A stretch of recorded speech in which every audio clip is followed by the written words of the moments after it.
तक न होई भी रे मुनसा बुढ़िया से भी न रहे, जब तक न होई भी रे मुनसा बुढ़िया से भी न रहे, तब तक न होई तो हमारा चौकी पनींद रे, तब तक न होई तो हमारा चौकी पनींद रे। माई बाप छाओ तोहर बड़का नटी न रे। हमार बात में ले पर चटा जल्दी भी नो अपना मैं आपके साथ छोड़ पढ़िया रे साथ कमा के अपना मैं आपके खोचा पर लेकिन चौकी हमरा नुनू बाबू करे छी।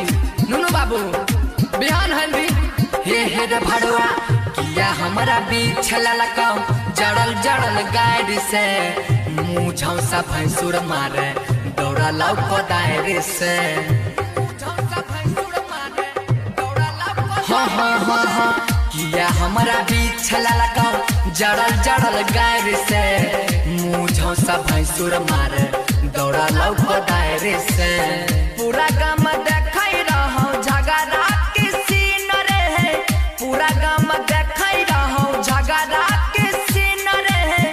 आइए हुए लड़े पर तो बुढ़िया से भी न रहे, जब तक न होई भी रे मुनसा बुढ़िया से भी न रहे, तब तक न होई तो हमारा खटिया पनींद रे।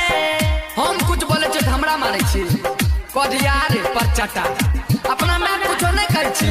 अभी चौकी पर नुनू बाबू के हट भाग जो तो मारबो ले नीचा घोलटा देबो बात पढ़िया हे रे पढ़िया नहिरा में जाके कहबो माई दादी काकी से कहूँ हमारा मरने रही काले खूना लाठी से।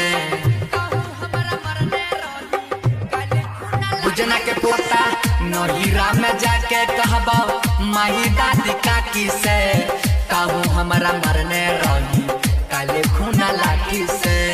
पशुपति देवरा ललको चीज भी तो छीन रहे, सागर सुमन देवरा